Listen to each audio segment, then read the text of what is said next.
Modesty and humility, fellow netizens. I am Mr. M. Today I am speaking about the 2024 elections. Yes, multiple elections. The 2024 presidential election is only one of various elections. We also have congressional elections as well as state gubernatorial elections and state legislative elections. I'm going to expound on all of these, more so the presidential election, and then giving kind of a 30,000-foot view of state and legislative partisan standings. I'd like to make a disclaimer on this video that the content therein, it's all my own views and made of my own volition, and that I do not speak on behalf of any organization that I'm affiliated with, never mind with the prompting to make a video such as this. Now, with that out of the way, the respective Democratic and Republican candidates for the 2024 presidential election are incumbent Vice President Kamala Harris and former President Donald Trump.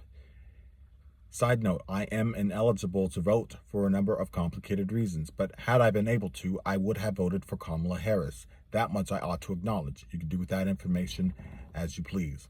While we don't have a final result at the time of filming, enough states have concluded their polling to push the former president beyond the winning threshold of 270 electoral votes.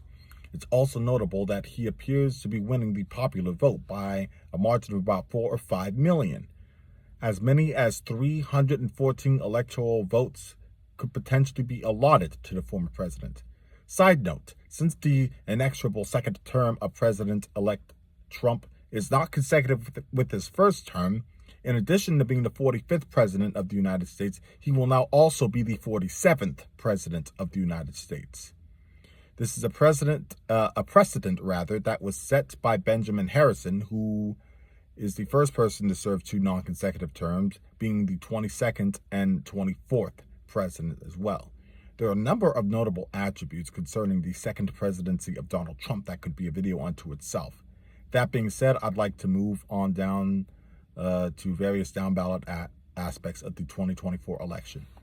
At the time of filming, 52 United States Senate seats have been secured for the Republican Party, guaranteeing their senatorial majority. The Republicans will almost certainly gain at least 1 extra seat. They could potentially gain up to 3 seats. While Congress's lower house, which is the House of Representatives, it remains undetermined at the time of filming. There have been 180 seats secured by Democrats and 199 secured by Republicans. So Republicans, based on these numbers, are almost certainly going to retain their standing majority therein. We have a red presidency for the next couple of years, a red Senate. We're almost certainly going to have a red House of Representatives as well. This is what we call a government trifecta. We have these 3 different chambers controlled by the same party: the presidency, the U.S. Senate, the U.S. House. Side note, we have the judiciary, which is basically for all intents and purposes captured by operatives of the Republican Party. But that is a video in and of itself. Could be an entire series of videos. It's way beyond, my political understanding, to be able to exposit on that. But anyways, getting back to the electoral side of politics, there are 23 state trifectas that the Republican Party will have, in comparison to the 17 state trifectas that the Democrats have. Now, there are 187 U.S. House seats and 46 U.S. Senate seats that are allotted to states with Republican trifectas, compared to 176 and 34 for Democrats, respectively. Now, while I would like to demarcate more details concerning local and state politics, particularly within my home state of Tennessee and with the city that I live in being Nashville, I haven't been able to develop the same acumen on local and state politics that I had enjoyed back when I lived in California about 4 years ago. Now, see, I had been an operative within state politics, for the state of California, state and local politics, basically since I was 10 years old. And that's, again, a video in and of itself for another day. So, in conclusion, the 47th president of the United States will be Donald Trump. A Republican majority in both of the legislative houses, as well as a 23-state trifecta, will be enjoyed by him for whatever his presidential agenda will be.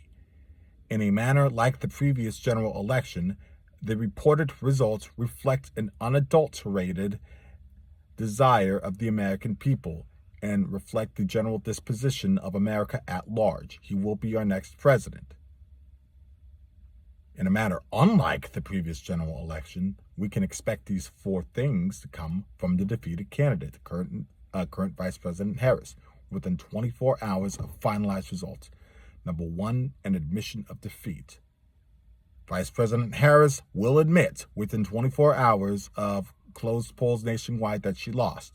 She will also have a call for unity, and she will also have a celebration of democracy, despite the fact that it is spoken against her, for better or for worse.